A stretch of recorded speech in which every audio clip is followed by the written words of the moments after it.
Leading the Whitewater Valley into the future of how you get news. The best coverage in the Whitewater Valley from the best news source. Kicks 96 and WHON Video News with Jeff Lane.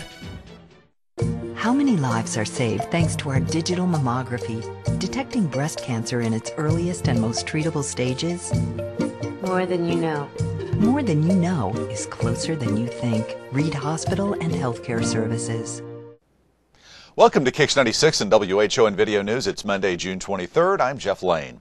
Public visitation is being held today for Lance Corporal Leighton Crass. The 2005 Richmond High School graduate was killed a week ago Saturday in Afghanistan. The visitation begins at 3 o'clock this afternoon at the Tiernan Center in Richmond. It runs until 8 o'clock tonight. A full military funeral for Crass will be held at 1 o'clock tomorrow afternoon, also at the Tiernan Center. Crass will be buried in Crown Hill Cemetery in Centerville. The search is on for a man who abducted a woman from a Richmond laundromat yesterday, then robbed and assaulted her. It happened at 11 o'clock yesterday morning at the laundromat in the 200 block of North 6th. Police say the man first asked a woman who was inside doing her laundry to give him a ride. When she said no, he pulled out a box cutter and forced her into her own car.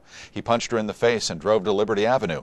There, he drove into a field and tried to sexually assault her. He stole her purse and some jewelry and drove off in her car.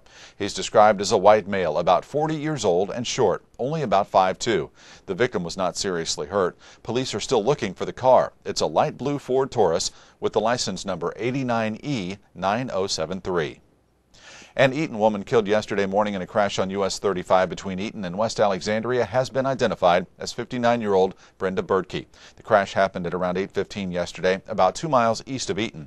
Authorities have indicated that Bertke was headed west on 35 when her car went off the right side of the road. It flipped several times and ejected her. Bertke was not wearing a seatbelt.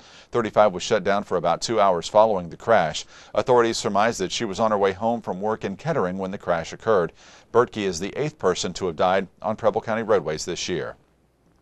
And a scary incident for a Connorsville mother. Early yesterday morning, she awoke to find a convicted rapist and registered sex offender in her backyard asking about her daughter. Now she's afraid that he's stalking her daughter. According to a police report, the man and the girl work at the same place in Connorsville.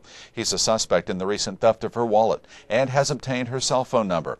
He showed up in the yard at 1 o'clock yesterday morning, just a few minutes after he had gotten off work.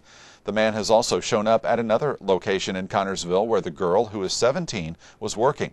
The suspect was not arrested but was identified by the mother from his picture on a sexual offender database. This has been Kicks 96 and WHON Video News. I'm Jeff Lane. Have a great day. Leading the Whitewater Valley into the future of how you get news. The best coverage in the Whitewater Valley from the best news source. Kicks 96 and WHON Video News with Jeff Lane.